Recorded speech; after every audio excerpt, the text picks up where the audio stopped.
All right, how's everybody doing today? Hotep, hey, this is Michael Imhotep, founder of the African History Network, host of the African History Network show. It is Tuesday, May 31st, 2022, and we are live. So I'm a talk show host, researcher, lecturer, writer, and historian. I've also taught entrepreneurship for 7 years as well, and used to do business consulting also. So I was doing some research this weekend looking at information dealing with 80% of African-American owned businesses going out of business in the first 18 months. You know, we dealt with at the peak of COVID, and in 2020, we talked about 41% of African-American owned businesses going out of business as of April 2020. And, you know, my degrees in business administration with a major in marketing from Wayne State University. So this is the type of information I look at quite frequently. So this past weekend, I was doing some research on this topic, and I've also done a presentation over the past few years called 13 Forms of Wealth, which also deals with entrepreneurship. So I put together this presentation here. Here are 17 reasons why 80% of Black-owned businesses fail in the first 18 months. Don't make these mistakes. Don't make these mistakes, okay? And this is for me also having about 25 years of experience when it comes to sales and marketing and management as well. Okay, so here's a short presentation I put together. Also, I'm going to let you know how you can advertise your Black-owned business with the African History Network as well, how you can advertise your Black-owned business with the African History Network and on the African History Network show. Okay, so if we look at this presentation I put together here, I'm gonna bring up the PowerPoint presentation. Everybody share this broadcast on your social media platforms. Invite your friends to tune in, give us a thumbs up, give us a heart, give us a like. Okay, why 80% of Black-owned businesses fail in the first 18 months? And you can also listen to my show, the African History Network show, Sundays 9 p.m. to 11 p.m. Eastern Standard Time on the African History on 9:10 a.m. Superstation WFDF here in Detroit, and we broadcast on my social media platforms, the African History Network on Facebook and Michael Imhotep on YouTube. Okay, so I periodically look at business statistics. We know that right now we see a surge in African-American owned businesses being started because many African Americans are taking money that they got from COVID and stimulus checks and things like this, starting businesses. But if we look at this piece of information here from CNBC.com as well as NBC News from February 2021, in February 2021, there were 30.2 million small businesses in the United States, 30.2 million small businesses in the United States, but only a fraction of them are going to survive. So what statistics tell us is that 20% of small businesses fail by the first year that they're in business. 20% of small businesses fail by the first year that they are in business. 30% fail in the second year that they are in business. And then we're going to see a big drop as well in the third year that they are in business.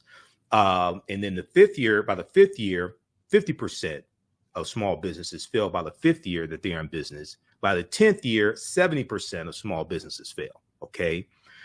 But one of the most staggering statistics, and I heard this over the past few years, probably past 10, 20 years. Okay. Because I have been studying economic empowerment, entrepreneurship, things like this since 1992 when I was in college.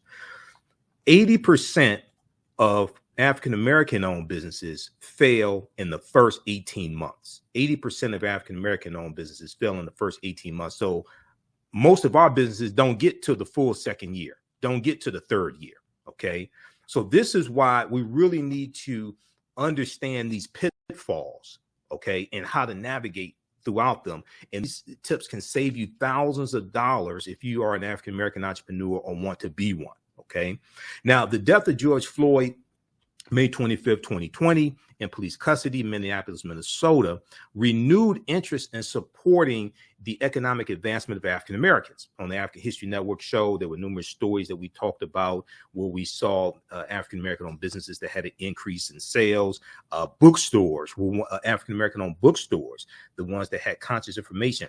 Those are types of businesses that saw an increase in sales, and we wanted to redirect more of our dollars towards African American owned businesses. Now, amid online support, African American businesses saw huge spikes. Google searches for Black-owned businesses near me, Black-owned businesses near me, reached an all-time high between May 31st and June 10th, 2020. Between May 31st and June 10th, 2020. But we saw a drop off after that, and we saw those numbers return to pre-COVID numbers as well. Okay, so according to a survey by the U.S. Black Chamber of Commerce, around 75% of African American owned small businesses saw upticks in customers in the 2 months after George Floyd's death. But after the surge, sales at many African American owned businesses plummeted back to their pre-COVID rates. So 8 out of 10, we looked at the statistics for businesses, small businesses overall. 20% go out of business in the first year, and then 50% by the 5th year in business, right?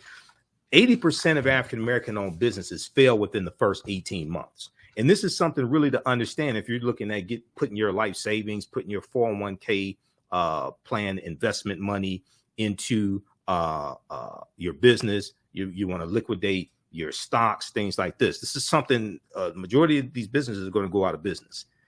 And many of our entrepreneurs who mean well are going to lose thousands of dollars. COVID-19 has exacerbated some of the issues facing the African American community. African American entrepreneurs have had to close their doors at more than twice the rate of their white counterparts. African American owned businesses, as reported by Forbes magazine, and as well as I think it was the New York Federal Reserve, in April of 2020, 41% of African American owned businesses shut down compared to 17% of white-owned businesses. This was in April of 2020. So here are, I put together this list, and I taught entrepreneurship for 7 years, did business consulting for 7 years in the nonprofit arena and the for-profit arena. I graduated from Wayne State in 1994, degree in business administration with a major in marketing. I've managed retail establishments, managed business consulting companies, janitorial service companies. I've managed companies where we had government contracts, city, county, and state of Michigan contracts. So this is a culmination of that experience. So number one, badly thought through business plans. I've also had when I taught entrepreneurship, I had to evaluate business plans as well for my students. So you can put your blood, sweat, and tears into your enterprise, but without a complete, solid, and realistic plan to start with, it's all for naught. What you see as a perfect business plan on paper may not fare so well in reality. Okay, it may look good on paper, but it doesn't fare so well in reality, especially when you deal with what it takes to start a business and dealing with competition and things like this. A business plan should be based on current information and market research. Okay, here's some of the things that your business plan should include: an outline of achievable goals for your business, a clear illustration of the strategies and timelines that should be implemented and met, a picture of an ideal team. Okay, so 95% of African American owned businesses don't have any employees, but you're going to have some that do. Who are going to be your team members? Who are your ideal team members to handle different things, whether it's accounting, marketing, et cetera, customer service, et cetera? If you have to outsource different duties, okay, what does that look like? A picture of an ideal team, detailed and up-to-date market analysis, the state of the competition. You have to understand what your competition is doing. You know, when I was in wireless sales and wireless communications, and so cell phone, and different types of things like that, right? We always looked at what the competition was doing. What were the incentives? What were the promotions that the competition had? When I was in retail sales, this is the same thing we did. I used to manage a Radio Shack for 5 years. Okay. And we looked at what the competitors, what was Best Buy doing, things like this. What was our competitive advantage also? Okay. They were a huge big box store. We weren't a huge big box store. Okay. So how do we compete against that? Financial projections. You're going to have this in your business plan as well. And plans for managing the business growth and budget. Plans for managing the business growth and budget. Now, while most African-American owned businesses have solid business plans, or some of them have a solid business plan, because I've seen some terrible ones, only a few stick with them. Only a few stick with them. If you start changing your strategies or doubling your spending, you're risking failure. So the business plan also is a living, breathing thing. Okay. And a lot of times people will put together a business plan and then put it in a drawer and then just operate from memory, but get away from the core principles of the business plan. So you want to review that business plan maybe once a month, once a quarter, something like that. But it's a living, breathing thing. As conditions in the market change, you may have to go back and adjust some aspects of your business plan as well. But it's a guide, it's a roadmap, it's a GPS. Okay. But if you don't have a business plan, and it doesn't have to be 30, 40, 50 page business plan. Okay. It doesn't have to be that. It may be 5, 6, 7 pages. It may start with a basic concept sheet, 1 or 2 pages, where you take your ideas and write them down, map them out, and then you start organizing it, put together your mission statement, different things like this, put together your financials, etc. Okay. So you don't want to make this too complicated, but it's a guide. Number 2, starting a business for the wrong reasons.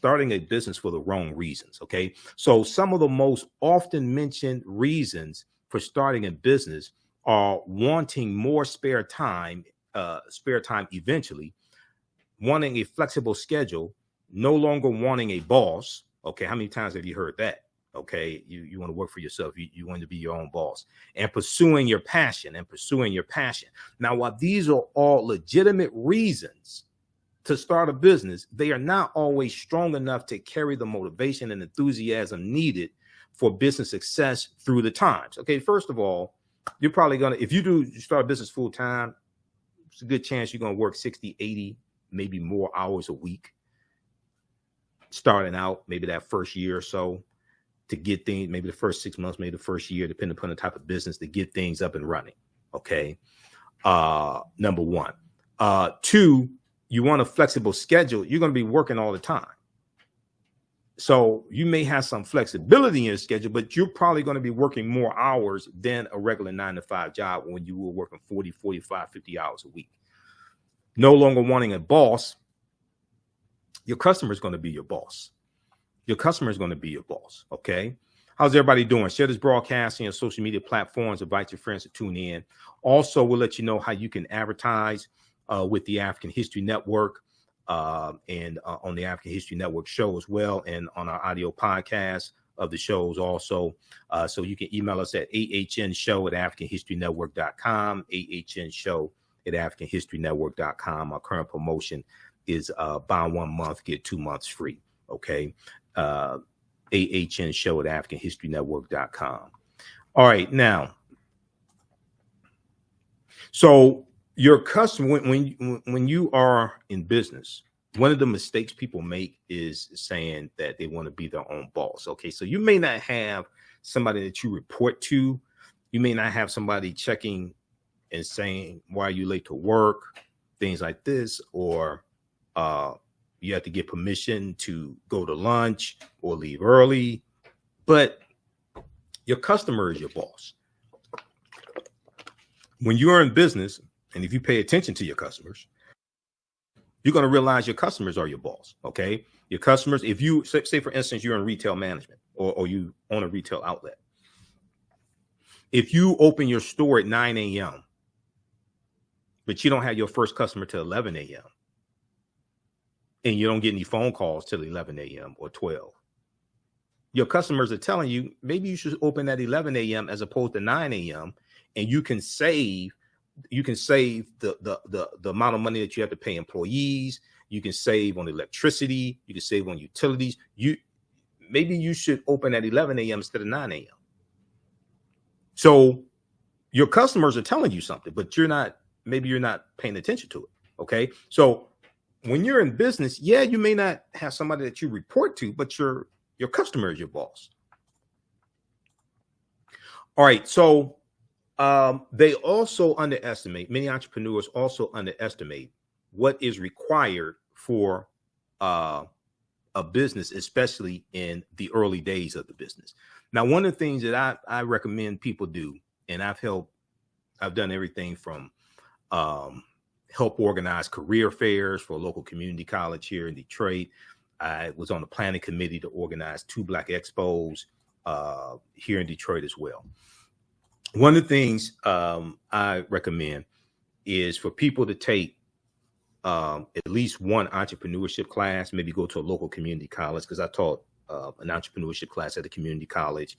I've done workshops on entrepreneurship, things like this. So I recommend people, if you've never taken an entrepreneurship class and you want to start a business, or if you even own a business, I recommend going to a local community college.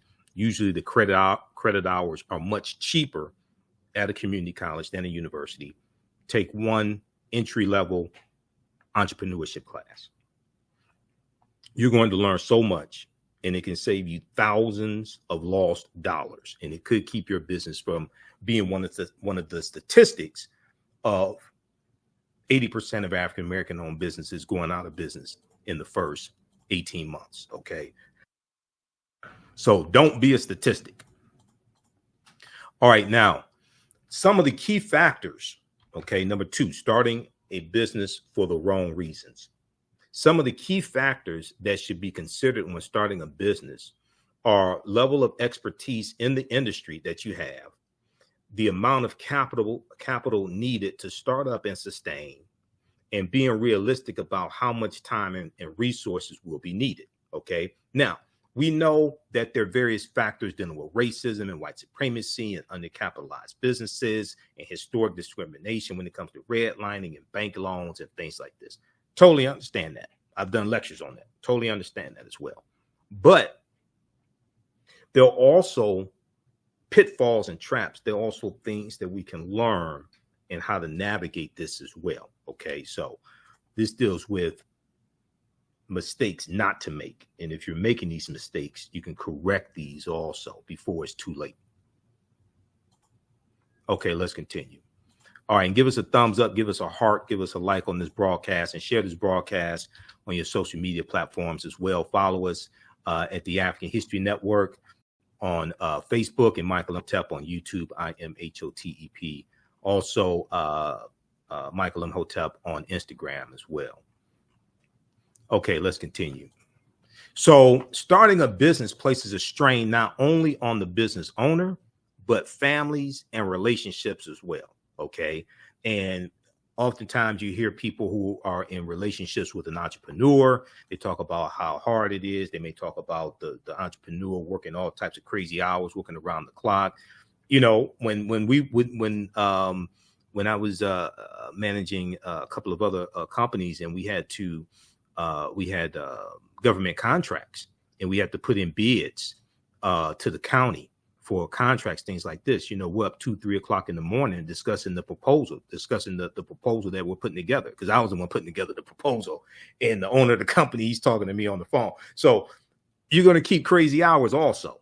And that's just, here's the thing. That's just if you deal with domestic business. When you start dealing with international business, and you're dealing with countries, you're dealing with people in countries, and they're 5, 6, 7 hours ahead of us, that could put a strain on relationships also. Okay. So starting a business places a strain not only on the business owner, but families and relationships as well. So before you start a business, make sure that you are starting for the right reason and are prepared to handle all of the many responsibilities of a business owner.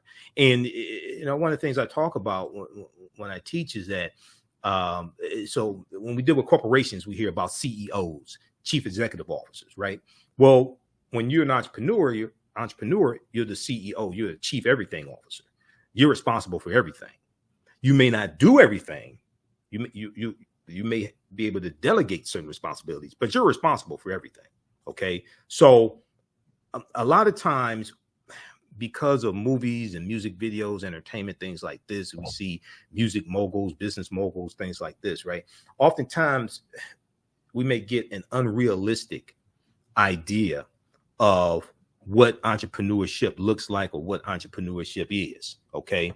This is some gut wrenching stuff. This ain't no joke.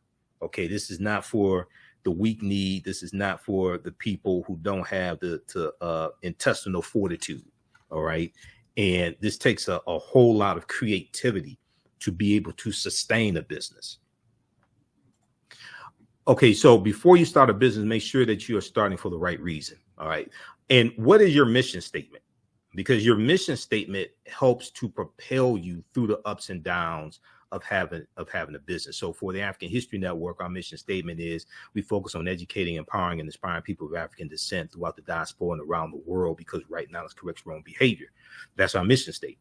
Okay. So, and when you listen to my radio show, you listen to my broadcast, I said it at the beginning of the show. So that is part of when I did my business plan back in 2010 for the African History Network. That's part of my business plan. But this is our mission statement. That's why I created this. This evolved, and I started. This really evolved just for the purpose of sharing information, and it evolved into a business. I never thought I was going to evolve into a business, things like this, but I just started out just sharing YouTube videos and sharing DVD lectures and things like this, and it evolved from there. So, what is your mission statement as well? Okay, this gives you your purpose, and your passion can become a purpose and become your mission statement also. Okay. And then one other thing here, let me back up. Okay, we'll get to that. I'll make a note of that.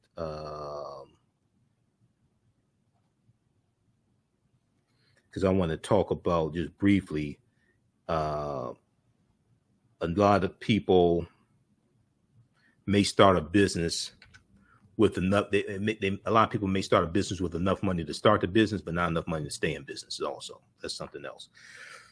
That could be a whole nother broadcast. Okay, number 3. Should you start a business because you hate your job? Should you start a business because you hate your job? So I would hear people, and I would have people in the entrepreneurship classes I taught.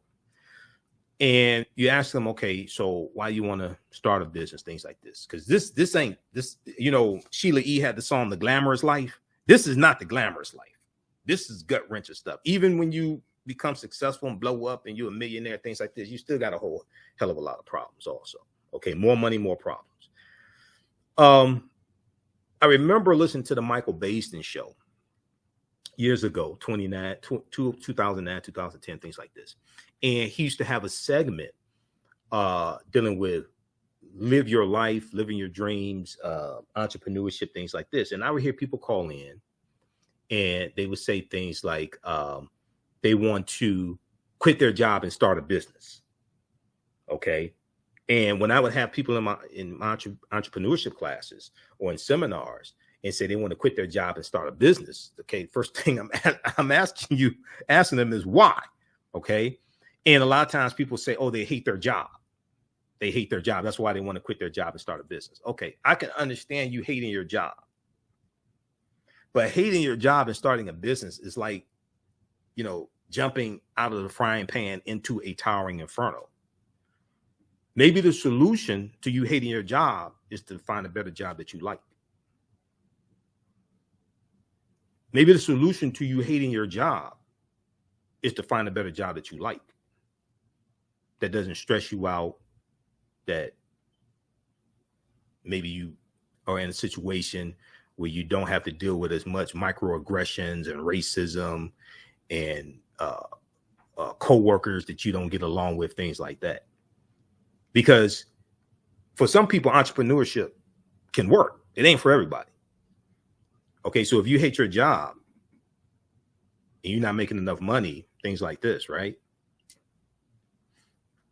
Probably for the first 6 months, year, 18 months, You may not even be able to take a salary from your first job. From your first business or from your business, depending upon the type of business and the revenue and your profit margins. You may not be able to take a salary. We know 80% of Black-owned businesses fail in the first 18 months. So maybe the solution to you hating your job is to fire your employer and get another job that you like better. The solution could be starting a business if that's the right thing for you. But a lot of times I hear people say they want to quit their job and start a business. And one of the things I would tell my students is don't quit your day job, because you're going to need that income from that job. The other thing is if you look at starting your business and say, hey, I'm going to build my business up, and in 2 years, I'll have enough money based upon projections, business plan, revenue, things like this. I'll have enough money to walk away from the job. Well, that can, when you have an exit plan from a job you don't like, but you still see, nothing beats a steady paycheck. You got money, you could pay your mortgage, your bills, take care of your children, things like that. You may hate the job, but if you start building the exit plan, because one of the things I would tell people is start building your business while you're employed, while you have steady, dependable income coming in on the 1st and the 15th, or once a month or once a week, however you get paid. Okay. Start building your business while you have steady income coming in. Don't wait till you don't have money coming in and you trying to figure out how to pay the bills and all this stuff, and then you want to start a business, because it's going to take money to start that business. That business has to be financed. And the business is like having a child, okay? At 1 year old, most likely, unless they're, in baby commercials or something like that, most likely at 1 year old, your child's not going to be able to generate income. Most likely. At 1 year old, most likely they're not going to be able to get a job. A new business is like a baby. It requires financial investment before it starts paying off, before it starts generating revenue and profits. Okay, so a lot of times we go into this, with totally unrealistic expectations. Okay, now African-American business owners, post the name of your business here on the thread of the broadcast also. And email us at ahnShow@AfricanHistoryNetwork.com. We'll let you know how you can advertise your Black-owned business with the African History Network and on the African History Network show. And our show is also on 10 audio podcast platforms: Google Podcasts, Facebook Podcasts, iTunes, Stitcher, FM Player, TuneIn.com. So we'll give you some more information about that. Post the name of your business here on the thread of the broadcast. And we'll let you know how you can also advertise with the African History Network as well. Okay. And you can also call us at 313-462-0003, 313-462-0003. If you call, please leave your name, phone number, and the name of your business and the email address so we can get back with you as well. Okay. So let me go back to this here. So once again, you want to make sure that you're starting a business for the right reason. And just because you hate your job doesn't mean that you should, that doesn't mean you should start a business. The solution may be getting a better job that you like. However, if you do want to start a business, that business can be part of your exit strategy for leaving a job you don't like. Or you may quit that job, get a second job you like better, and still create your business, but that's your exit plan. Okay? So keep that in mind. Now, because when you have an exit plan, that can really cause you to reassess how well you like that job. If you realize, okay, look, I'm going to be out of here in a year. I'm going to be out of here 18 months. I'm going to build this business, and this steady income I have from this job, I'm going to take advantage of the benefits, the 401k plan, tuition reimbursement. I'm going to take advantage of all these benefits.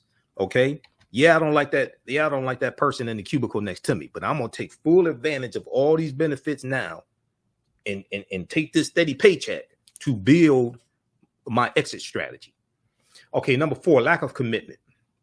Starting a business requires someone who is committed to ensuring that it succeeds. Starting a business requires someone who is committed to ensuring that it succeeds. This will include long hours, tough decisions, and doing tasks that you do not like to do. Neglecting the business will cause the business to fail. Neglecting the business will cause the business to fail. Many small businesses have failed because the owners did not invest the time and effort needed for success. This is one of the reasons why I really recommend that people take at least one entrepreneurship class. Go to local community college. You can take an entrepreneurship class for a semester. Entrepreneurship seminars are good, but a class, you're going to learn so much in it. Okay. And it can really save you thousands of lost dollars. It could keep your business from going belly up, keep you from becoming a statistic. Far too many people are sold the false dream of a 4-hour work week or only working 20 hours per week. In the early stages of business, that is simply not true. Now, if you're just doing a part-time business, now some people may say the other thing that's important to understand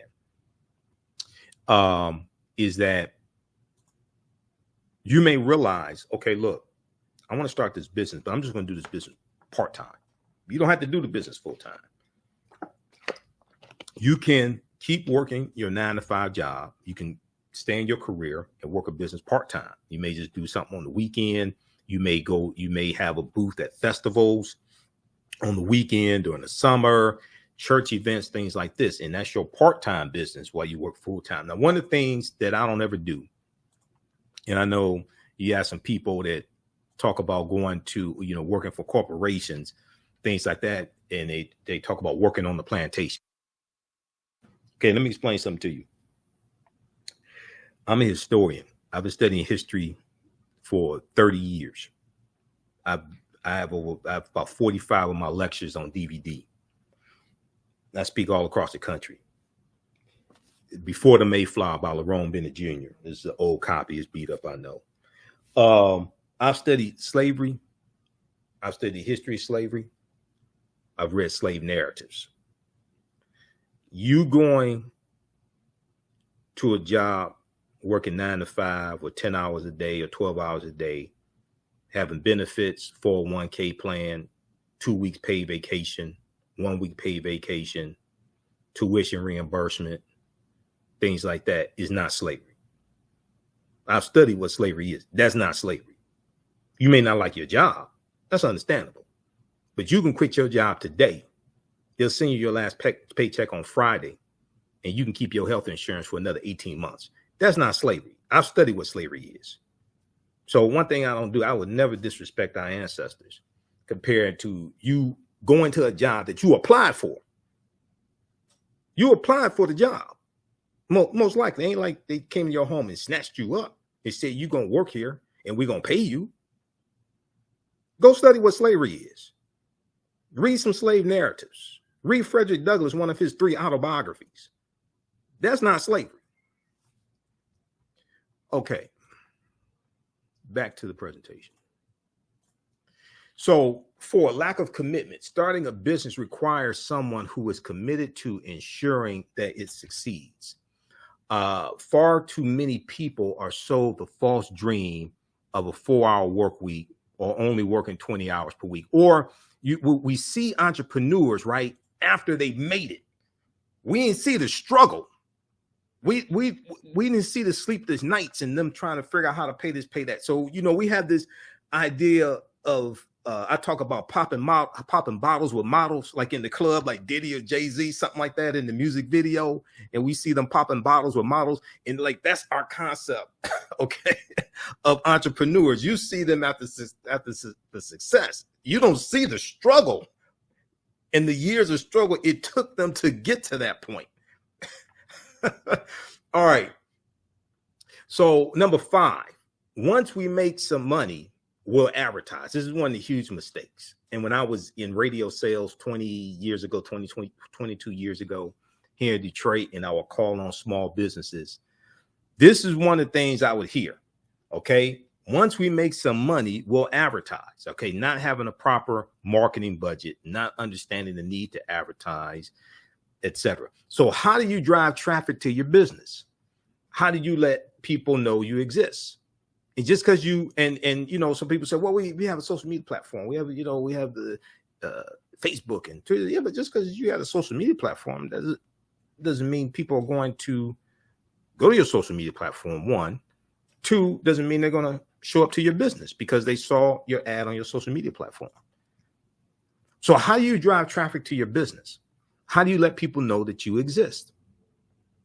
And I remember calling on different African-American owned businesses, new businesses, okay, about 22 years ago.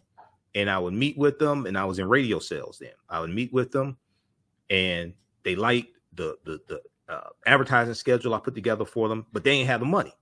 New business, they have inventory, brick and mortar store. They have, I remember calling on a shoe store, okay, and they sold women's shoes. And they said, when we make some money, we'll advertise. How are people going to know you're here if you don't advertise? How are you going to drive business and drive the right customers to your business? What type of market research did you do? Just because you have people coming through your door, does that mean it's the right type of customers that you want? Are they spectators, or are they actually potential customers? Because if they don't have any money and they're just looking, I mean, I don't think you can pay your lease with window shoppers. So these are all things to look at. If we just create a world-class, so some entrepreneurs have this idea, if we just create a world-class product, service, or store, then the customer is going to find us. No, it doesn't work like that in the real world. You may have some people that wander in. You know, I remember when I used to manage a Radio Shack, and we were in the strip mall, and there was a clothing store, or even better yet, when one Radio Shack I managed, we were in an enclosed mall, okay, like an old, you know, the regular shopping mall, enclosed mall, right? So the husbands were wandering to the Radio Shack while the wives are at the department store shopping.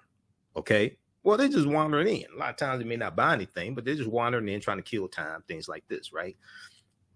That doesn't contribute to your sales goals, because that's one of the things that you want to have on a monthly. Hopefully you have sales goals on a monthly basis, so you can meet your needed expenditures, your lease, pay your employees, utilities. So you got to have sales goals. Annual sales goals broken down to quarterly sales goals, broken down to monthly sales goals. You could break it down per day. Okay, because if you have a retail establishment or something like that, you want to have daily sales goals. Even the most well-established businesses still market. Coca-Cola, McDonald's, Burger King, Amazon, Apple, General Motors, Ford, Chrysler, Hewlett Packard. They all advertise. Some at different times of the year. Some may be more seasonal. So you see peaks during certain times of the year. But they all advertise.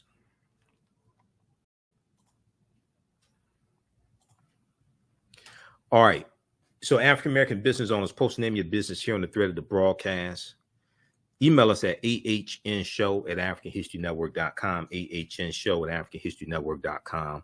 We'll let you know how you can advertise with the African History Network. And we take your 30-second to 60-second ad, your video commercial. Either you have one or we can create one for you, no additional charge. You put this into the broadcast of our shows at the African History Network show.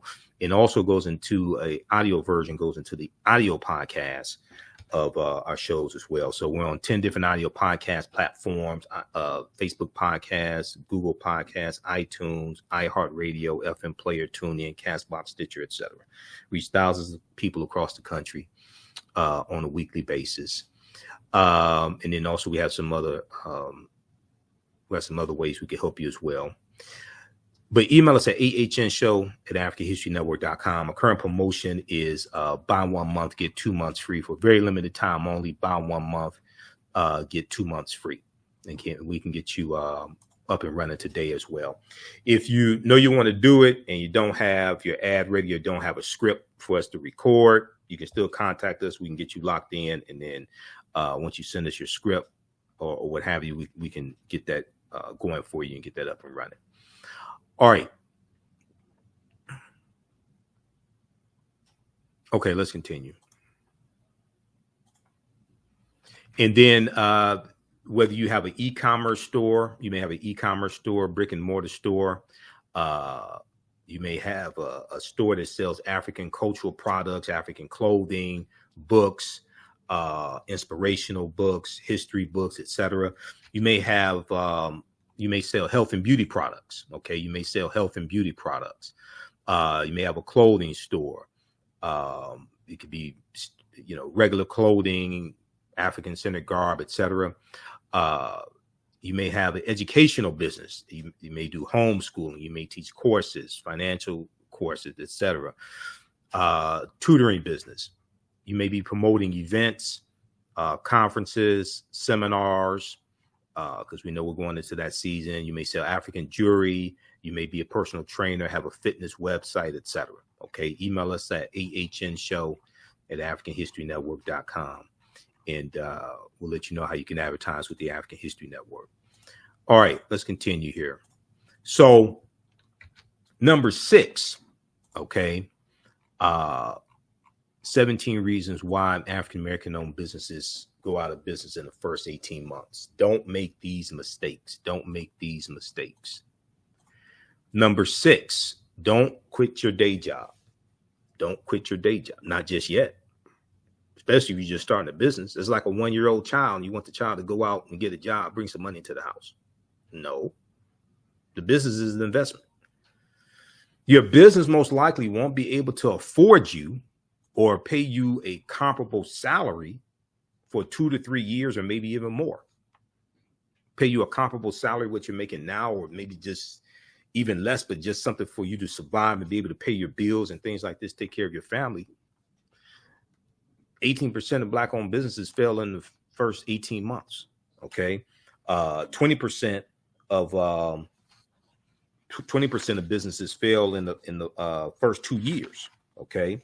20% of as I say, in the first year, 20% of small businesses fail in the first year, 50% fail in the first 5 years. So you will still need to have income to pay your bills, etc., meet your financial obligations. And you're going to need multiple streams of income also. So you probably need income more than just a job, maybe more than just a business.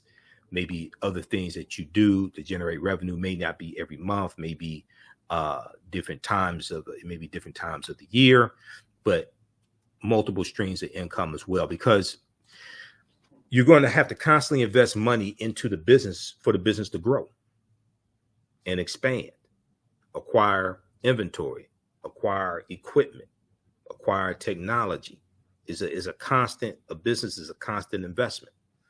Okay, so if you find that you got to take money out of the business to meet your own personal financial needs, that's going to reduce the ability of the business to grow. Okay, your business can't afford you. You are a dependent. You are a dependent of your business, and that takes away capital that you need to reinvest into your business to grow and to sustain the business. Number 7, too much overhead, excessive overhead, too much overhead. So starting a business, rushing out and getting a business logo, business cards, office space, an assistant, new office furniture, a new computer, without having a plan for generating revenue. So you're good at spending money, but not good at making money. You're good at spending money, but not good at making money. The business will be an uphill battle all the way because the expenses of all the business are high from the start. One key to success is to keep overhead and expenses as low as possible. Expansion and increased overhead should not come until there is revenue to support it. So you want to manage every dollar and look at what the return on investment is, and look at, is this a need? Is this a want? Is this something that's necessary right now, etc. So a lot of times people get excited about having their own business, and they may sign a lease for office space or for retail space, things like this, and get ahead of the gun and take on all this overhead. And your revenue projections may not even be at the point to meet your overhead expenditures, your monthly expenditures, because you try to take on too much responsibility too quickly, out of excitement, out of enthusiasm, oftentimes. Okay, so this is reason number 7. Reason number 8: lack of delegation. Lack of delegation. Small businesses struggle in the early stages as the owners attempt to do every task and do not effectively delegate tasks to other people and manage their performance. There are a few reasons that this happens. So the first reason: many owners are control freaks and do not believe anyone can do as good a job as themselves. Okay, now so for some people that may be why they started their own business. Okay, I know that one of the reasons why I walked away from jobs I was working and companies I was working for, things like this, is how should I put this politely? With the exception of a former college professor that I worked for and managed his businesses, I got tired of working for other people who I knew I was smarter than, and they knew I was smarter than them as well.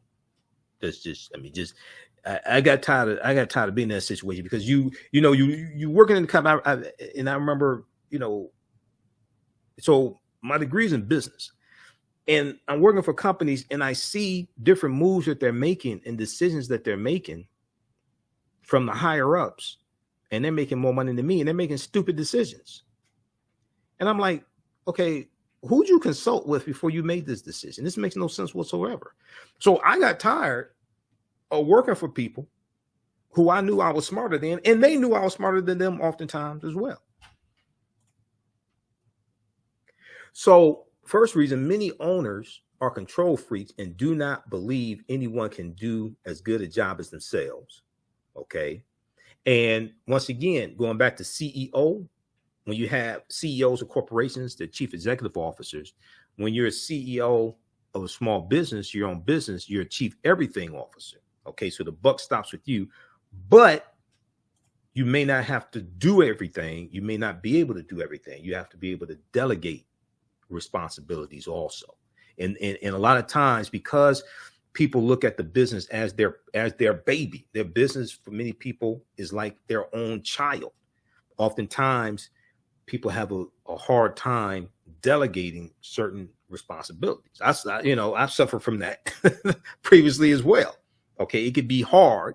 And one thing that people may realize they have to do is reduce their scope of services, reduce the amount of services or products that they offer, because it's just too much for them. Okay, and then also learn how to delegate certain things that you can delegate as well. For this reason, entrepreneurs try to do everything themselves and do not realize that they are not getting everything done and wasting time on administrative work that takes away from growing the business. We'll talk about the 80-20 rule here in just a minute also. Second reason, when it comes to lack of delegation, second reason: due to a lack of funds, small businesses usually hire lower paid employees that are less skilled. Due to a lack of funds, small businesses usually hire lower paid employees that are less skilled. In this case, it is true that the quality of work is less than adequate. The quality of work is less than adequate. But since the business cannot afford higher paid, well-skilled employees, it must deal with this until it grows. Okay, so number 9, failure to plan, and you plan to fail. Failure to plan and you plan to fail. How many people have heard this saying for years? If you fail to plan, you plan to fail. Okay. Okay. The thought of writing a 30-page business plan is overwhelming to most people, which is why only a small percentage of small businesses have them. Now, oftentimes it's not necessary to have a 30-page business plan. And I remember when I was teaching entrepreneurship, and we were helping people get government grants. Okay, it was for small startup businesses or businesses that may have been in business maybe a year, and it was for a total of $5,000. It was $4,000 from the federal government in the form of a grant, and you had to deposit $1,000 into a business bank account over the course of 6 weeks. It was, of course, because the class we taught was 6 weeks. So you had to deposit $1,000 into a business bank account over the course of 6 weeks and do the business plan, go through the 6-week course. We were working with the federal government. I can't remember if it was the Small Business Administration, what have you. This is like it's about 12, 14 years ago. And then after the end of the course, you had to do the business plan. You had to put together a business plan. We approved the business plan, and you had to have a legally structured business also. Okay. So if you did not already have a legally structured business, the LLC, what have you, then you would do that in the class as well. And then at the end of the class, you would get a $4,000 check from the federal government, and you could deposit that into your account. So it was $4,000 in matching funds. You deposit $1,000 into a bank, $4,000 in matching funds from the federal government. And this was a grant, but not a loan. So you didn't have to pay this back. It was a grant.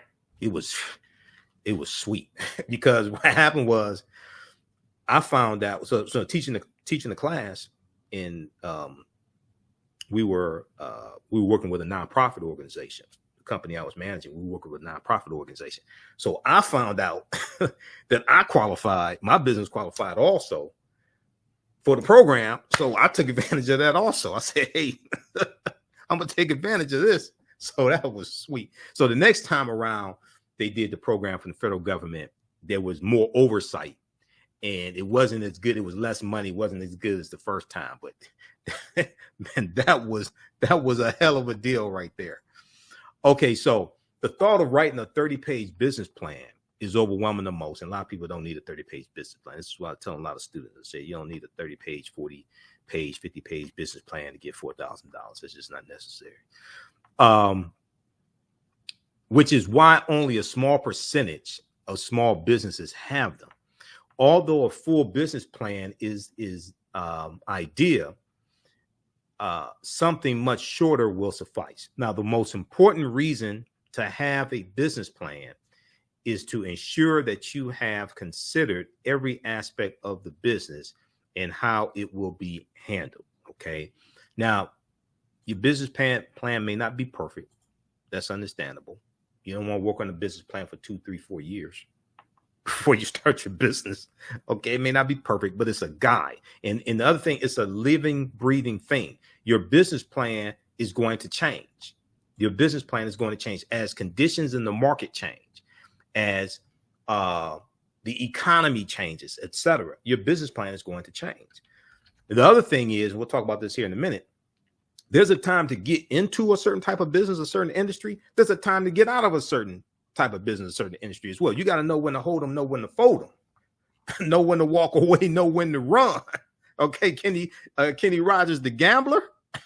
Okay, just because, yes, we need more legacy businesses, but just because your great grandfather started a business or your grandfather started a business, and it's a family business, it may be time to close that door and start a new business that's more relevant. Okay, number 9, failure to plan, and you plan to fail. It also said the business plan also sets a clear picture of the future and keeps everyone focused on the right thing. It sets a clear picture for the future and keeps everyone focused on the right thing. Now, when there is not a written business plan, the business can go in various directions, and too many situations will occur that have not been planned for. So this is one of the things that I found with a lot of new startup businesses, right? They try to grow too quickly, and they try to offer too many services or too many different types of services, too many different types of products too quickly. And it becomes a problem. Okay. Your business plan helps to keep you focused. It helps give you purpose. So you may find businesses, they start offering all different types of services, and they don't have anything to do with their mission statement. The services are not related, etc. I remember when I was selling radio ads, there was one African-American owned business, and they started out, they were a cell phone carrier. They were an authorized retailer of a cell phone company. And then they had a kind of like a business center where people could come in and do faxes. I mean, this is like 22 years ago. Okay. We didn't have the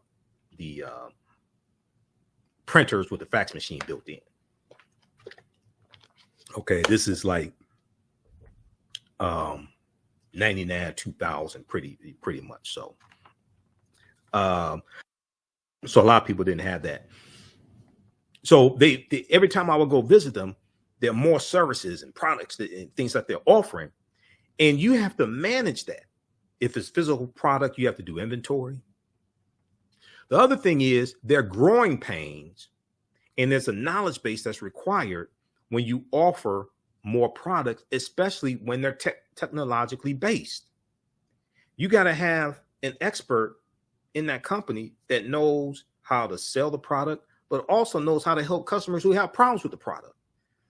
So if you go from selling 10 products to 30 to 40 to 50, because you're just looking at dollars and see more revenue, that's more headache also.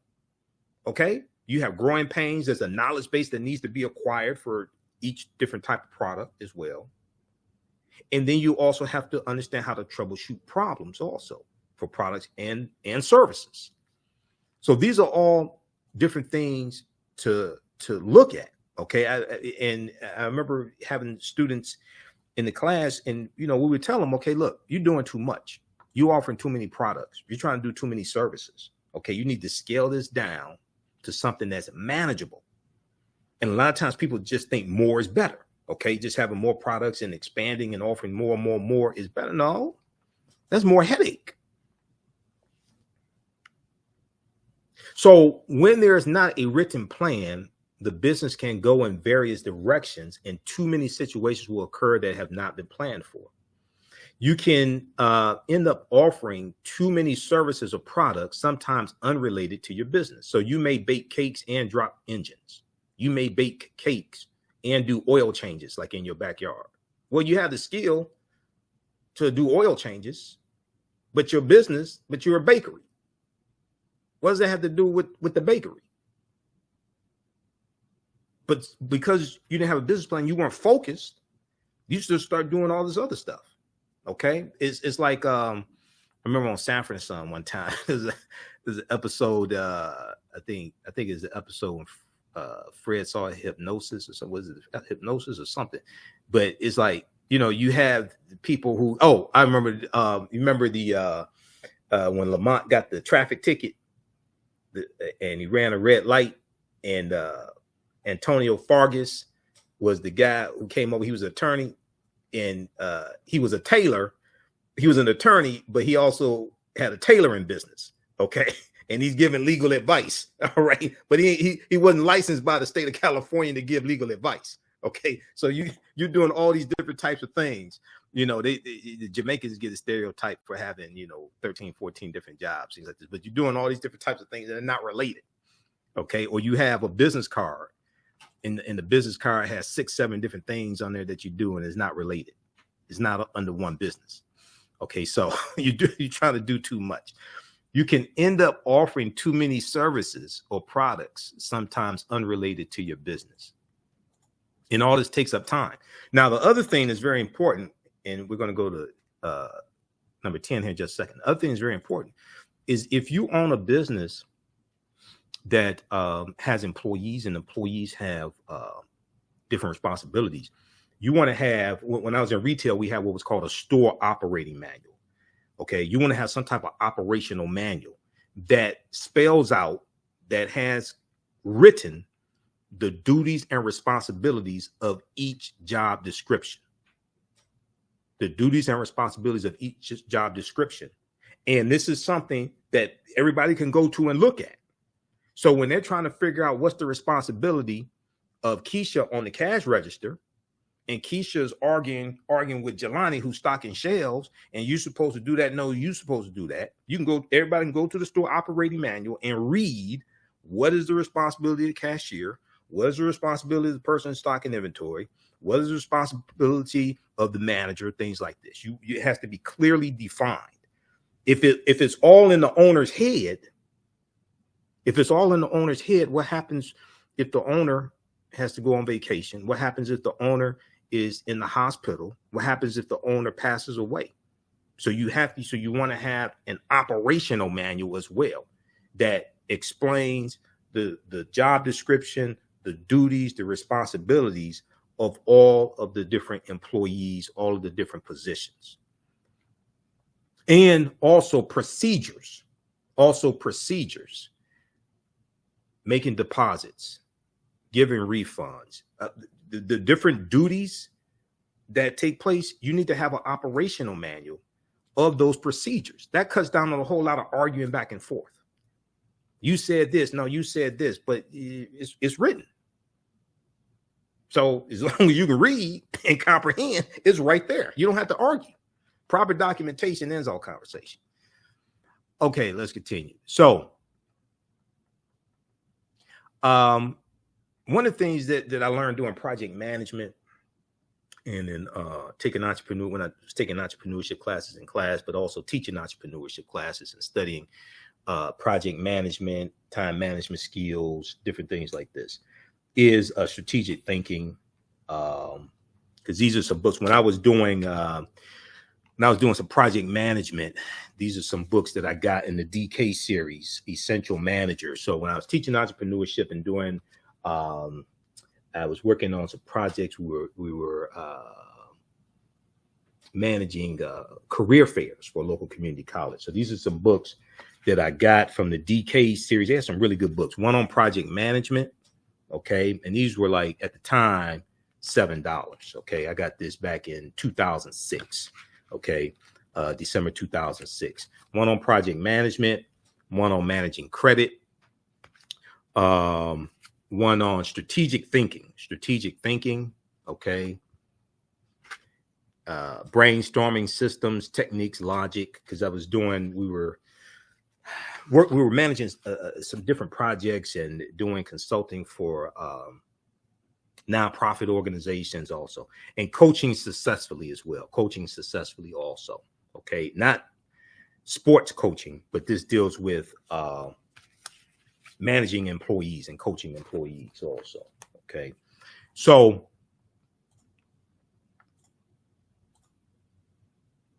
one of the things that you will come across is the SMART system for planning and goal setting. The SMART system for planning and goal setting. SMART is an acronym. SMART. The S stands for specific. State the goal precisely. What is the goal that you want to achieve? State it precisely. Write it out. The goal has to be measurable. M has to be measurable. It needs to be quantifiable, has to be measurable. So like when I was working in customer service and we had CSAT scores, customer satisfaction scores, right? And a goal for a particular quarter may be to increase this, get the CSAT score to 90%. Okay. That's quantifiable, as opposed to we need to have better CSAT scores. We need to do better. That's not measurable. 90% CSAT score, that's quantifiable. Then you put together, you do backwards planning and put together a plan to achieve that. Okay. So you want to make sure that your goal is specific, state the goal precisely when need, write it down. 2, the goal needs to be measurable. It needs to be quantifiable. How do you determine when you reach the goal? How is it measured? 3, the goal has to be attainable. Okay. You have to have the proper resources needed to complete the goal and make sure the goal is within reach. So you have to have the resources, the finances to achieve the goal. The goal may be specific and it may be measurable, but you may not have the finances to achieve the goal. So what good is the goal? 4, the R is relevant. The goal is applicable to your business. The goal has to be relevant. A lot of times you could do the right thing at the wrong time. A lot of times you can have the right goal, but it's not applicable to your mission statement, or it's not applicable to your goals for that quarter or that year. And you're allocating resources to try to achieve something that doesn't fall in line with what your goals are. Okay, so you want to make sure that the goal is relevant. Okay, relevant to your business, relevant to your goals, your monthly revenue projections, your quarterly revenue projections, etc. The T is time bound. One of the most important things when it comes to goal setting. They have to be time bound. The goal has a completion date or time frame, a start date and an end date, and then you have to have checkpoints in between to make sure that you're on pace to achieve the goal. If the goal is just open-ended, okay, we want to do this, okay, we want to achieve this, but there's no time frame for it. It'll be 2-3 years from now. You're talking about we still want to do this. So it has to be time bound, okay? Has to be specific, has to be measurable, attainable, relevant, and time bound. And when it's time bound, you want to have, so if it's a goal that you want to achieve 90 days from now, you want to have checkpoints every 2 weeks, or at least every month, but probably every 2 weeks, to make sure you're on track to reach that goal in 90 days. Okay. If you don't have those checkpoints, 90 days will come and go, and you would not have met the goal. So this comes from the Small Business Administration. SBA.gov has some good information. They have a document. There's a 22-page document, time management for a small business, at SBA.gov, Small Business Administration, time management for a small business. Okay, number 9. Okay, we're looking at 17 reasons why 80% of Black-owned businesses go out of business in the first 18 months. Number 9, poor market research. Poor market research. And you're getting a lot of my expertise as well, okay, in this also. Ensuring consumers want the goods you sell seems like a no-brainer. Unfortunately, many African-American owned businesses fail for the simple reason that no one wants to buy what they're selling. No one wants to buy what they're selling. Okay. So you may be doing something that's your passion and you love it, and you put all your heart and soul and all your sweat and blood equity and all this into it. But is there a market for it? Do people value it? Are people willing to spend money for your product or service? So you may believe 100% in what you do. Is there a market for it? Have you identified the market? Are you communicating with the market? Have you established relationships with people in that target market? Poor market research. Unfortunately, many African-American owned businesses fail for the simple reason that no one wants to buy what they're selling. You can have enough capital, the most ingenious idea, and a great business plan to get everything off the ground.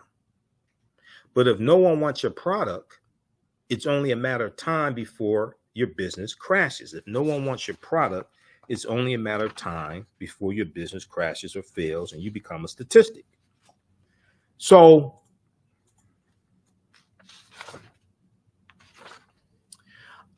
ensuring consumers want the goods you sell. Oh, I'm sorry. Let me go to the next slide here.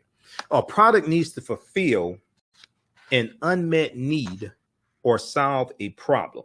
Now, this sounds basic, but a lot of times people don't look at it like this, okay?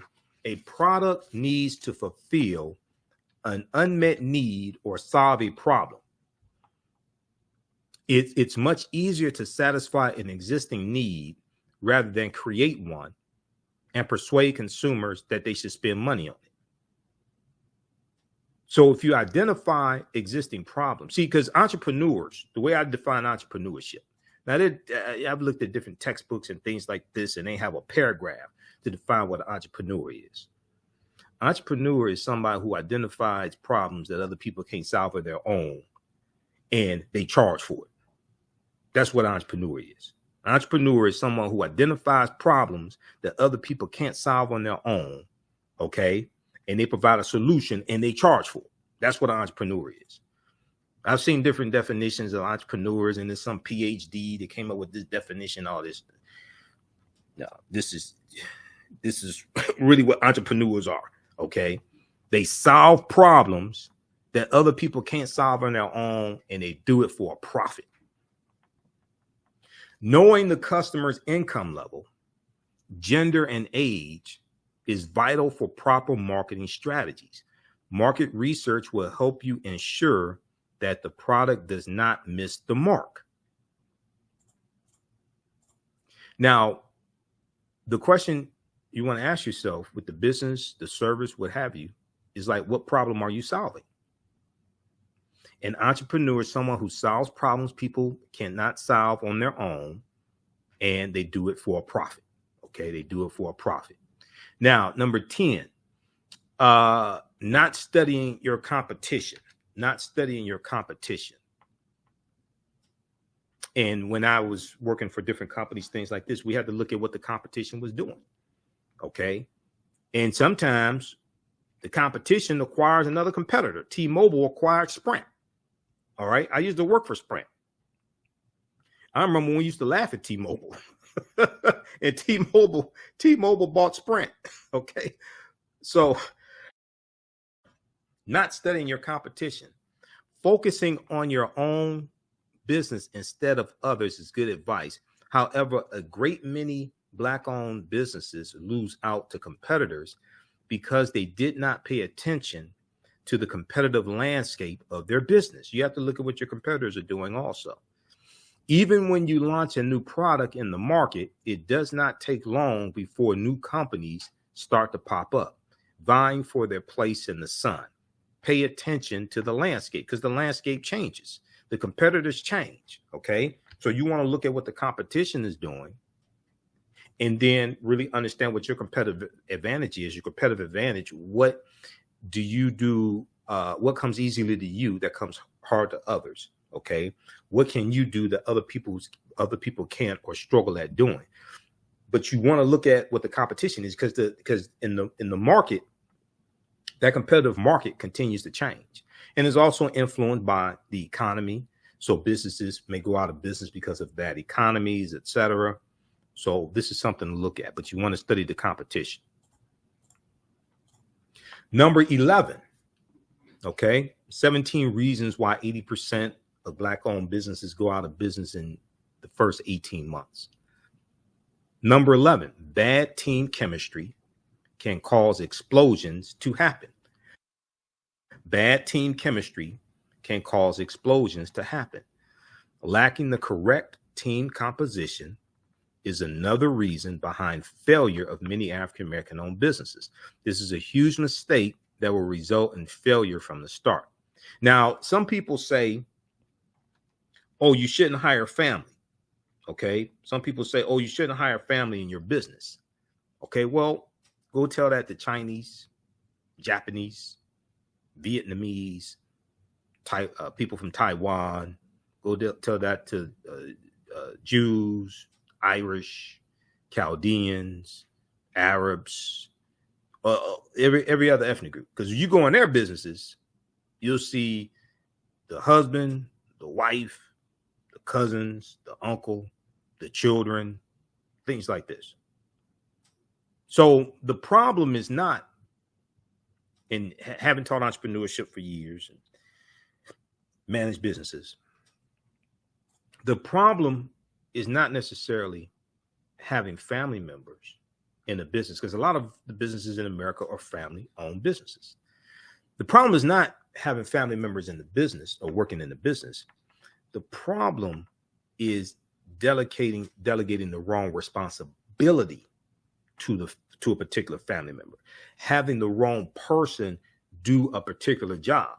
Okay, if you know that, trying to think of a name. Well, so if you know Kiki or Keisha or Janet, okay, if you know she has anger management problems, why would you put on the cash register to deal with customers? Okay, she's taking like her second anger management class. You already know she has anger management problems. Why would you put her on the cash register to deal with customers? She should be in the back doing work away from the customers. She may be a good employee. She shows up on time, doesn't talk on the phone the whole time she's at work, doesn't try to leave early, things like this. But you put her in the bad situation. You delegated the wrong responsibility to her. You put her in the wrong job.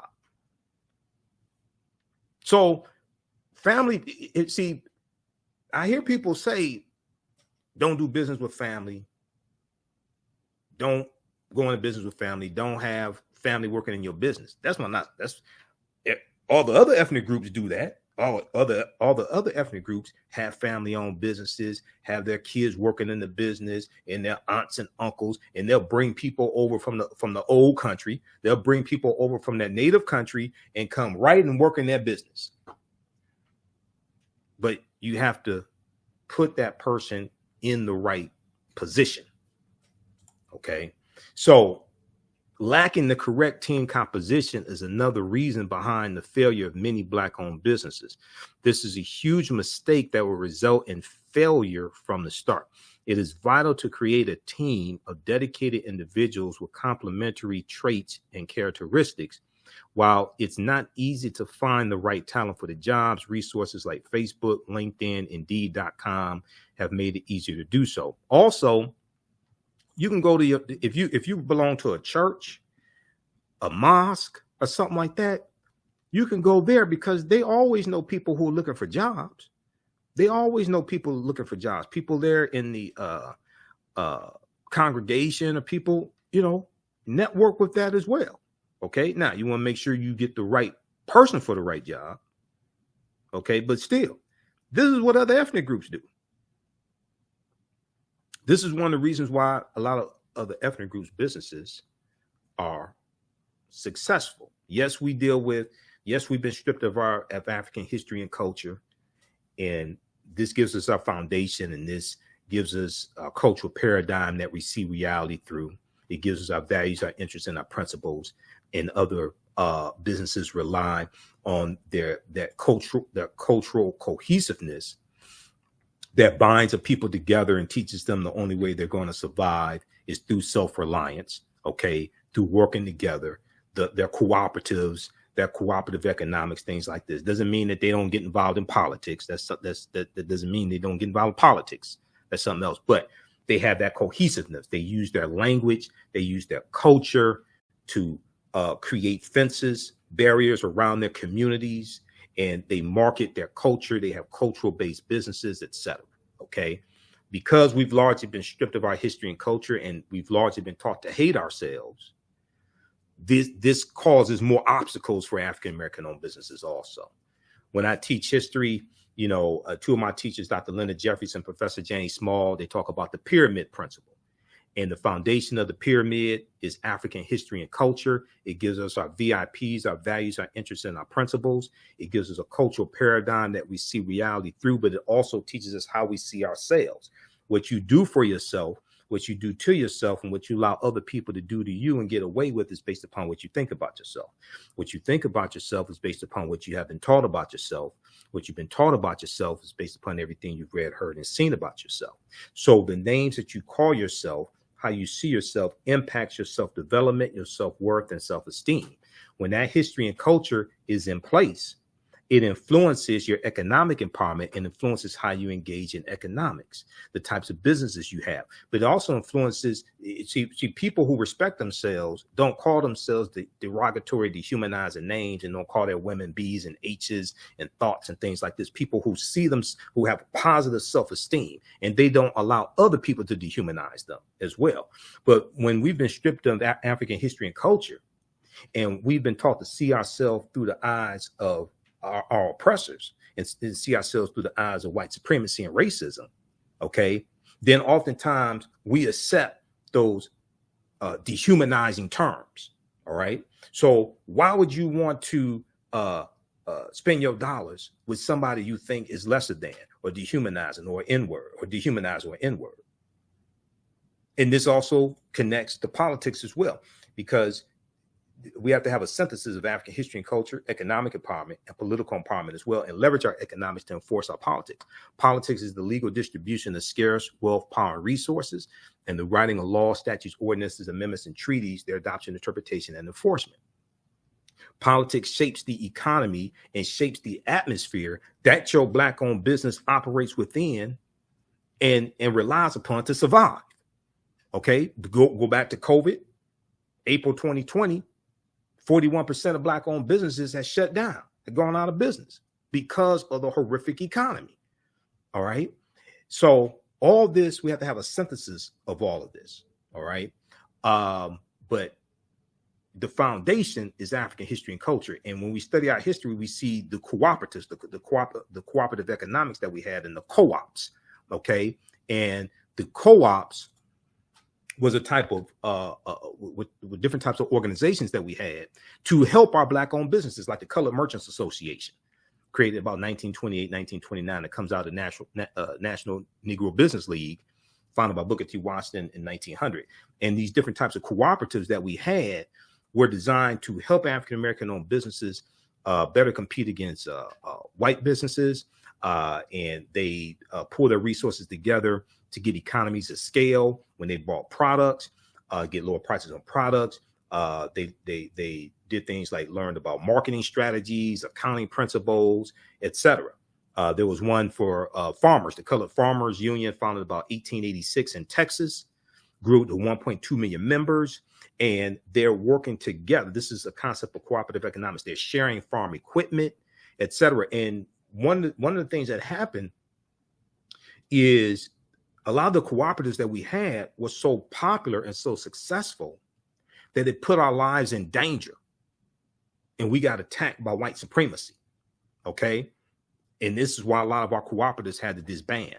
If you read the book Collective Courage by Dr. Jessica Gordon Nemhard, she talks about this in her book, Collective Courage. Okay. So number 11, bad chemistry. It is vital to create a team of dedicated individuals with complementary traits and characteristics. Okay, so African American business owners, post the name of your business here on the thread of the broadcast. Email us at ahnshow@africanhistorynetwork.com, ahnshow@africanhistorynetwork.com. We'll let you know how you can advertise with the African History Network and on the African History Network show. And our audio podcast. We're on 10 different audio podcast platforms also. If you don't have a commercial, we can create one for you, no additional charge. A video commercial as well as an audio commercial. Current promotion, buy 1 month, get 2 months free. Okay, email us at ahnshow@africanhistorynetwork.com, and we can get you up and running today. Even if you say, hey, I want to take advantage, because we have limited advertising space. But if you say, hey, I want to take advantage of this, but I don't have my script ready, I don't have a commercial, Still contact us. We can get you locked in today, get your space reserved, and you can send us your script when you have it. Or if you don't have a script, we can create one for you. And we can create a commercial for you, no additional charge also. But email us at ahnshow@africanhistorynetwork.com and post the name of your business here on the thread of the broadcast. So you may have a e-commerce store or a brick and mortar store. Okay. And we reach people all across the country. And our broadcasts, we share them throughout the day here on our Facebook fan page, the African History Network, and our YouTube channel, Michael Imhotep, as well as the 10 audio podcast platforms that I'm on also: iHeartRadio, Google Podcasts, Facebook Podcasts, iTunes, Stitcher, Castbox, FM Player, TuneIn. You may sell African cultural products. You may sell, you may target the African American community. You may have health and beauty products, clothing, shoes, African garb, books dealing with African history, African American history, self-help books, things like this. You may be a book author. You may be a bookstore. You may have educational products. You may have homeschooling resources and curriculums, courses, financial literature, financial classes, etc. You may be promoting events, Juneteenth events, African American History Month events, etc. You may have conferences or seminars you want to promote. You may sell African jewelry. You may be have a fitness website or sell fitness gear. You may be a personal trainer. Email us at ahnshow@africanhistorynetwork.com. Okay, let's go to I want to go to this next one. Let's go to number 12. 17 reasons why 80% of African American owned businesses go out of business in the first 18 months. Let's go to number 12. Cash flow issues. Cash flow issues. So even large companies with robust marketing strategies can fall prey to lack of positive cash flow, Cash flow issues are a major culprit in the failure of African American owned businesses. Businesses with a positive cash flow have the required operating funds to settle debts, pay employees, reinvest in the business, etc. Okay, now, cash flow is extremely important, all right? Cash flow difficulties occur when too much of a business's revenues are tied up in accounts receivable, so you're waiting to get paid. You've done the work. You may do net 30. You may invoice a customer, do net 30. I remember when we had contracts, we had government contracts with the county of Wayne. So after you do a service, they don't pay you right then. It's like net 30. They pay you in 30 days. You wait for the check in the mail. Okay. So it may be a situation where you've done the work and it's net 30, net 60, especially if you're dealing with government agencies. Okay. They may pay in 30 days, may pay in 60 days. God forbid they pay in 90 days. Some of our businesses can't wait 90 days to get paid. All right. But you have a lot of incoming cash tied up in account receivables. You're waiting to get paid. Okay, stocking too much inventory is another way cash flow is disrupted, because oftentimes you have to pay for that. You may have to pay for the products in advance. Now, if you have a revolving credit account with a company and it's like net 30, and they'll front you, they'll give you the product today, you pay them in 30 days, you have a line of credit with a particular company, things like that, because I've experienced that before previously. It's a little different, but you got to pay for that stuff at some time. You got to pay for that inventory at some time. Okay. So a lot of times, and especially entrepreneurs are like the ultimate optimists. Entrepreneurs are the ultimate optimists. So if you have a customer who comes in, or a customer who orders one product for you today, you start thinking, you say, okay, if I can sell it to one person, I can sell it to 10. So you order 10 of them. So now your inventory is tied up, or your dollars are tied up in this inventory. You've ordered 10 of them. You may not have sold, you may only sold one of this product in 2 months or 3 months. But now you have 10 of them, and your cash is tied up. Okay. So These are different things that you have to navigate. We'll talk about cash flow statements in just a minute. One of the reasons why it's important to you want to do cash flow statements and do cash flow projections. A lot of people's businesses, they have spikes and valleys, peaks and valleys that are seasonal. So you may have a business where 3 months out of the year is booming business, is huge, where you got to have enough capital to get ready for that season. Okay. And that's why you want to be able to project. You got to have enough capital to have enough product, also have enough staff to be able to deal with that peak period of time where you make the most amount of money. For some businesses, some retailers, is what we call the golden quarter. October, November, December, especially in retail, big box retailers, things like this. The golden quarter, October, November, and December. For some businesses, that's where they get historically, with Christmas, things like that, historically. Even with the Cyber Monday, Small Business Saturday, things like that, you'll combine what you do in revenue online with what you do in person, brick and mortar store, or you may do have a vendor booth at different events and expos and things like that during that golden quarter, right? So you have to have enough inventory on hand to be able to meet that spike in demand, to take advantage of it. That's why you want to do these projections. So stocking too much inventory is another way cash flow is disrupted.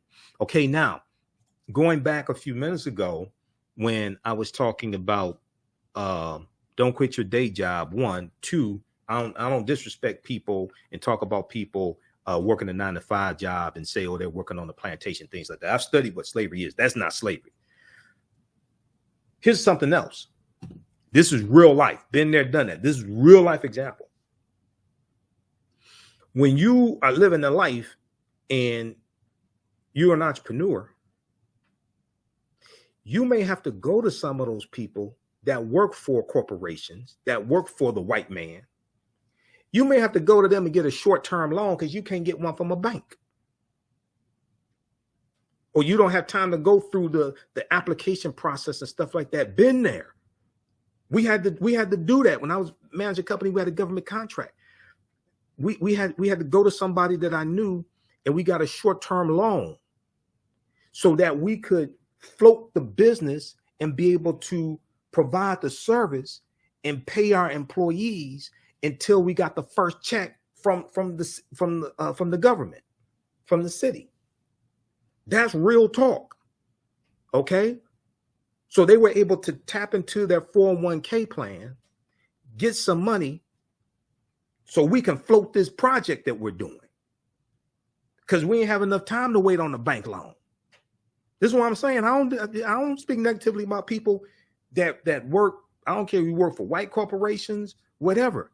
Get that money. That's money that they can help Black-owned businesses stay in business with. The other thing, and this is another way to look at it, because once again, my degree is in business administration. This is one of the documentaries I'm in, the Black Friday series from director Rick Mathis, which deals with economic empowerment, leaving a legacy, building a legacy, but it deals with economic empowerment, things like this. And I brought a historical aspect. I talked about economic empowerment and entrepreneurship because I have experience in that and my degrees in that, but I also brought a historical perspective to it, dealt with some history because I'm a historian. When we talk about General Motors, Ford, Chrysler, things like this, right? And these are billion-dollar companies. And we talk about African Americans working in these companies. Oh, you should quit that job and go start a business. Okay, you should quit that job and go start a business, blah, blah, blah, right? Where do these corporations get this money from? Don't African Americans spend money with McDonald's? I'm not saying you should spend money with McDonald's, but don't they spend money with McDonald's and Apple and General Motors and Ford and Chrysler and Amazon, okay? Google, Macy's. Don't they spend money with Dell Computers, Hewlett Packard, don't we spend money with those companies? So what you're saying is we're going to spend money with these corporations, Facebook, Twitter, all these corporations. We're going to spend money with these corporations. We have a $1.3 trillion economy. You're saying we're going to spend money with these corporations, create all these fantastic jobs for white people so they can pay their mortgages, send their children to college, buy property, buy homes, all this stuff. We're going to create those jobs for white people. And then we ain't going to take advantage of what we created and take advantage of the stock purchase plan, the 401k plan, the health benefits, the dental, the vision, the health, tuition reimbursement, all that stuff. And we paid for that. And we're not going to take advantage of that. We're just going to go build our own businesses. Why wouldn't you do both? Why wouldn't you? All those jobs, we paid for them. We should fill positions on all different levels. From the board of directors, the General Motors, down to the assembly line. We pay for those jobs. So we're going to create jobs for white people and create all these fantastic opportunities and not take advantage of what we created? That don't even make sense. My degree's in business. When you study no dumbass nonsense like that, no, you take that money in that steady paycheck and you use that to invest in black-owned businesses and create them. Don't quit your day job. That's just nonsense. That's the type of BS people run on you when they're trying to sell you entrepreneurship classes. So they don't have to get a job next to you in your cubicle. That's the type of BS they run on you. Hell no. You better take advantage of all those jobs. And the other thing is you need people inside those corporations to wire you up when contracts come. How do I know? Because been there, done that. You need people inside because all those corporations, they give out hundreds of millions of dollars, millions of tens of millions of dollars, or hundreds of millions of dollars in contracts each year. You need people on the inside to let you know what these contracts are because that's how businesses get business. Through contracts with companies and contracts with the federal government, state government, county, city. How do I know? Because I've done that. I'm talking about experience. I ain't talking about what I read in the book. I'm talking about from experience. You need people on the inside to wire you up. Because that's what white people do. That's how they know when contracts are coming. That's how they know when opportunities are coming. We need the same thing. And at the same time, our dollars are paying for those opportunities. When you have, see, this is what a lot of people don't understand with business. People say, we need our own businesses. We need our own businesses. Okay. How do businesses survive? We went from 1.7 million African-American owned businesses in 2012, coming from the Census Bureau. But 2012, about 2018, 2020, it had grown to 4 million black-owned businesses. Before COVID, it had grown to 4 million black-owned businesses, 2018, 2019. When you look at the revenue was cut in half. It went from something like $100,000, $112,000 on average a year per black-owned business when it's 1.7 million businesses, down to something like $56,000 a year average revenue when it's 4 million businesses. And this is what I was explaining to all these economic gurus and economic empowerment people saying we need more businesses. We need more businesses. I said, no, we need to support our businesses more. Just having more businesses, hell, they're just fighting over the same amount of money. You cut the revenue in half. And then as of April 2020, we lost 41% of our businesses because of COVID. Just nonsense. But we need to go, one of the things we have to do is renegotiate our relationship with corporate America. Because we got to put pressure on them, not for donations, but investments, and get more of those corporate contracts. Where you're talking about transportation, where you talk about advertising, janitorial services.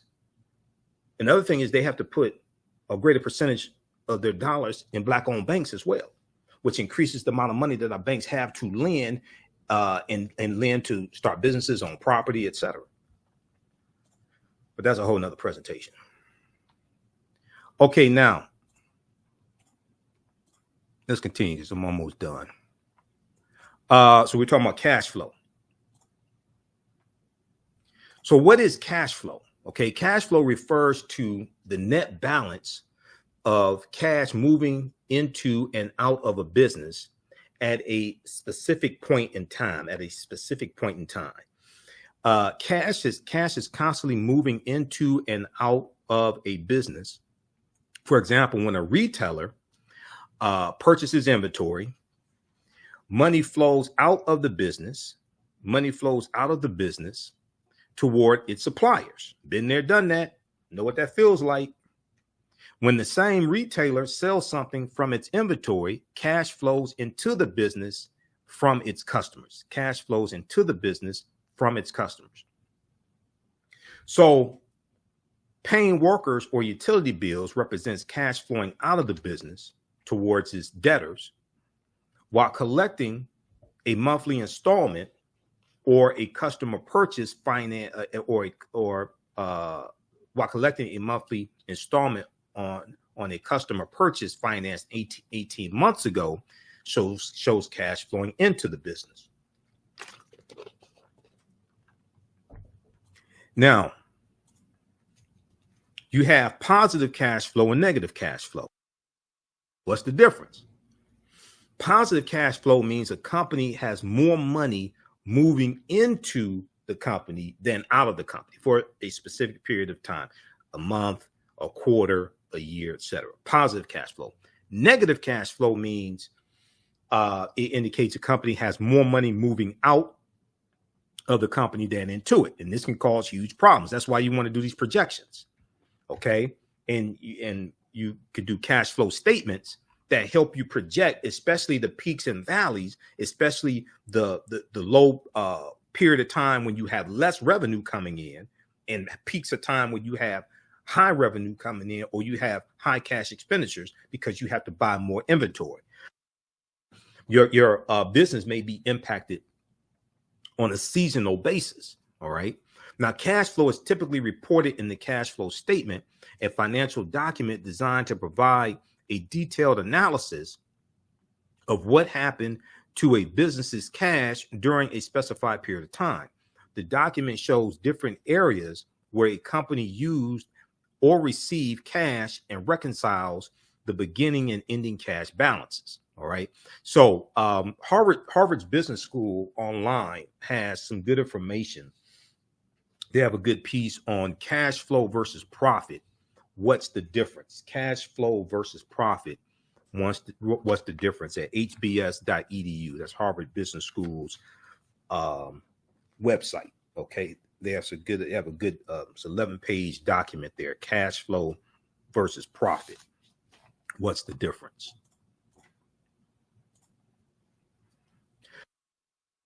Now, number 13 of 17 reasons why 80% of African-American owned businesses fail in the first 18 months. Don't make these mistakes. And African-American owned business owners, post the name of your business here on the thread of the broadcast.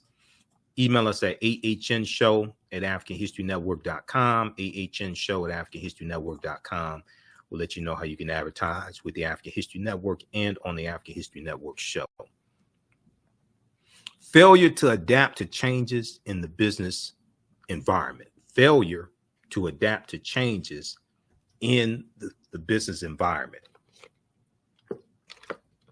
So if you remain too rigid, your business will be just another data point or statistic boosting the startup failure rate.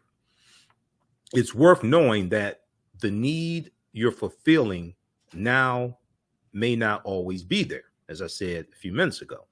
Okay. Your business, your service, your product has to fulfill a need. 1, 2, there's a time to get into business and time to get out. Just because they needed something in 1950, 1960 doesn't mean they need it in 2022. A more contemporary example is Blockbuster Video. How many people remember Blockbuster Video and going to Blockbuster Video and getting I remember when they were video cassettes first, then DVDs, and they had the popcorn there also. Blockbuster was everywhere. The competitor to Blockbuster Video was Hollywood Video, right? Hollywood Video. Blockbuster survived the Hollywood Video war They didn't survive the Netflix war. Blockbuster video stores back in the 1980s and 1990s was the Walmart of video stores.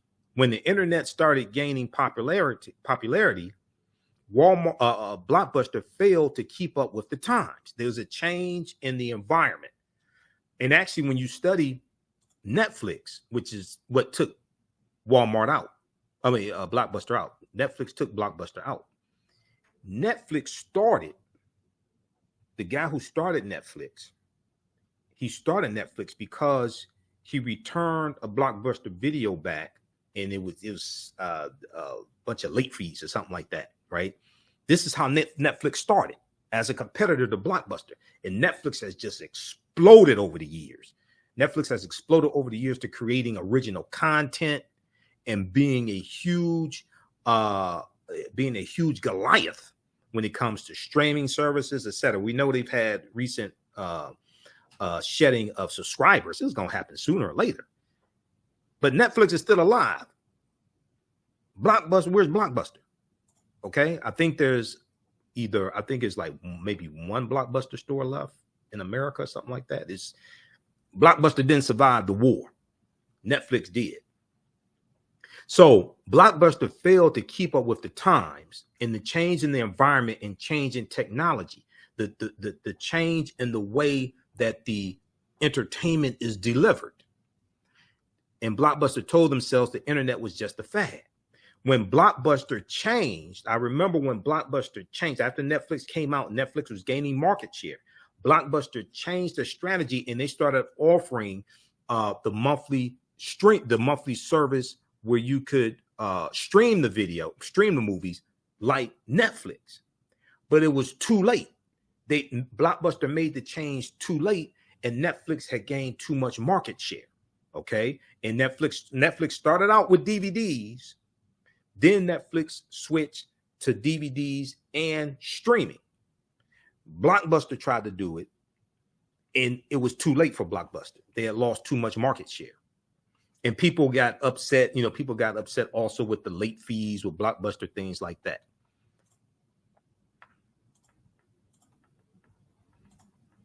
Okay, so was Blockbuster video wrong?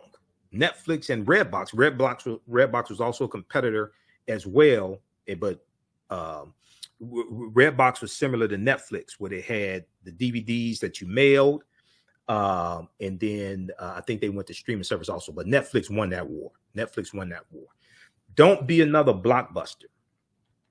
Pay attention to the market to know when you may need to modify your business plan. Staying on top of key trends will give you ample time to alter your business strategy so that you can remain successful. As I said, Kenny Rogers, the gambler, you got to know when to hold them, know when to fold them, know when to walk away, and know when to run. Okay? There's a time to get into a business, and there's a time to get out of a business. We love legacy businesses and family businesses, but just because your grandfather moved from Mississippi up to Chicago or Detroit or Cincinnati and started a business, 70 years ago or what have you, and it's a family business, third generation family business or second generation family business, that doesn't mean the business is still be in existence in 2022. It may not be relevant. You may not have enough customers to sustain the business. You may be offering something that's obsolete. So you have to know when to get in the business and get out of a business and understand the business environment. You have to know when to hold them and know when to fold them. Don't be a Blockbuster. Because Blockbuster got killed by Netflix. Now people see, because they remember they used to say, let's make it a Blockbuster night. Now they say Netflix and chill. Because they used to say, let's make it a Blockbuster night. So that meant go to Blockbuster, right? Pick out your video, get the popcorn, get some Coca-Cola or something like that. Go watch the videos. You remember on the Blockbuster when they had videotapes at Blockbuster, they had on the case, Be Kind, Rewind, right? Remember all that? So going to Blockbuster was an experience, right? Make it a Blockbuster night. Now they say, Then Netflix killed Blockbuster, and they said Netflix and chill. Let's make it a Netflix night. Number 14, 17 reasons why 80% of African-American owned businesses go out of business in the first 18 months. Unsustainable growth. Unsustainable growth. When a business has an established customer base and a good cash flow, expansion makes sense. When a business has a good customer, an established customer base and good cash flow, expansion makes sense. A common mistake most African-American owned businesses make is taking on more business than they can handle, because they think more is better. Taking on more business than they can handle. You got to be able to manage all that. There's a learning curve when you take on, especially when you bring on new products. You got to learn the new products, troubleshoot problems customers may have, new services, things like that. There's a learning curve involved for the owner, for the employees. Okay. A common mistake most African-American owned businesses make is taking on more business than they can handle. Businesses should treat expansions as though they are starting all over again. Treat expansions as though they are starting all over again. When businesses expand too fast and don't take the same care with planning, research, and strategy, the financial drain of the failing businesses can sink the whole enterprise. The financial strain of the failing businesses can sink the whole enterprise. Now, excuse me, one of the things that we look at, and I remember when I was selling radio ads like 22 years ago here in Detroit, there was a phrase that I learned in the radio industry. Is called fire your client. Fire your client. Because there may be a business that you're in when your inventory is finite. Okay. When your inventory is finite. And what I mean by that is, say you may have a radio station, you may have an internet TV station or something like that. You may have a podcast or whatever. If you're selling advertising, your inventory is limited. You don't have an unlimited amount of inventory. And one of the things that they had to do is to meet your monthly projections, sales projections. Or it may be a situation where it may be some type of service that you offer, and you have different levels of pricing that you offer.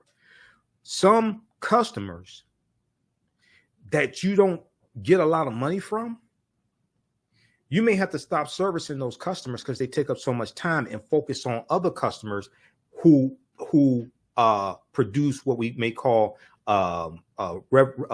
sales per ticket or revenue per ticket. More customers that bring in more dollars for you, that produce more revenue for you to meet your monthly goals.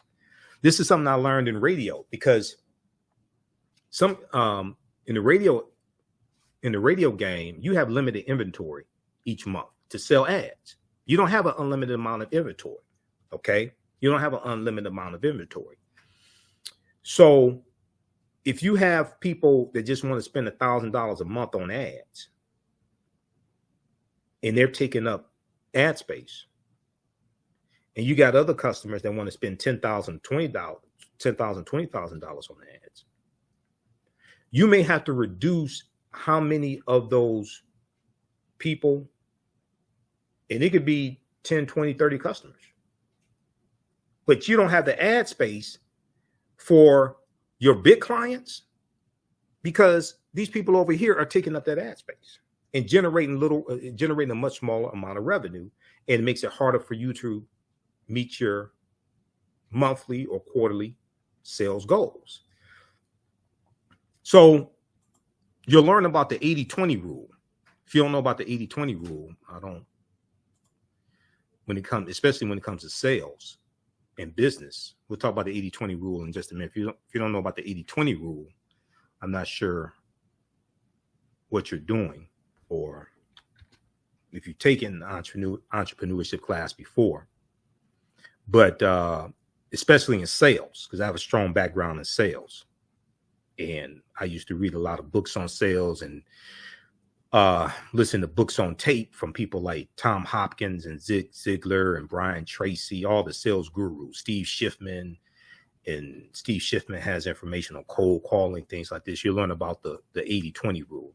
And then Stephen Covey, 7 Habits of highly effective people, things like this. So unsustainable growth. Businesses should treat expansions as though they are starting all over again. Slow and steady growth is the way to go. It helps to take the time to understand the markets and areas you'll be reaching if you're expanding your business's reach. Now, you have to develop systems for each product, most likely each product and service. You have to develop systems. There's a learning curve when it comes to understanding the product, how it works, how to explain it to the customer. We used to talk about the difference between features and benefits. When I was in retail sales, we used to talk about the difference between features and benefits. A feature is what a product does. A benefit is what it does for you, how it helps you. Okay. Features and benefits, understanding the difference. So when I used to manage a Radio Shack, right, there were certifications tests that the employees and the managers had to take on each product category to understand how to sell a product category, how to answer customers' questions, how to use that product to solve problems. We had to be educated on that. That's a learning curve.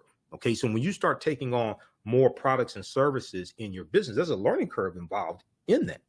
Okay. And then also, especially when you're dealing with technology, how to solve problems that customers may have with that product or service, especially if it's something where you have to deal with another vendor, and you have to call the vendor and work a problem out for a customer. So you're going to have relationships with that vendor, understand how to navigate throughout that system. It's a different world. Okay, so those are some of the growing pains when it comes to growth and taking on more services and products. Number 15, poor management skills. Management does have an effect on your bottom line. Business management does have an effect on your bottom line. Managing a business takes distinct skills, including purchasing skills, marketing, finance, creating a cohesive team if you have more than one person. But you make contract work out also. Okay, creating a cohesive team and hiring and managing employees. Business owners without these skills and their failure to recognize the importance of the very skills they lack are reasons why many Black-owned businesses go out of business. Okay, poor business management skills. Once again, you're the chief everything officer. Now, you may have to delegate certain responsibilities, but you're responsible for all of this.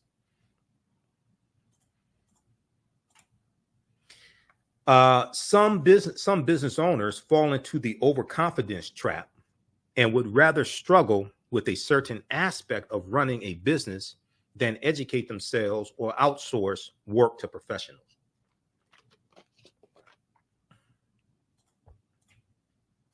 Number 16, time management skills. This is huge, especially for people who work from home. This is huge, time management skills. Because, if you don't get up to 10 or 11, and then next thing you know, it's 2 or 3 o'clock or 4 o'clock or 5 o'clock, and you try to do some work from 5 to 9, but then you're doing this and that and watching TV and all this stuff. You got to have superior time management skills. Time is money. Spend it wisely. Time is money. Seriously, you learn that in sales and in business. What time is something that you don't get back. We all have the same 24 hours in a day, 168 hours in a week. Time is something that you cannot get back. So invest it and spend it wisely.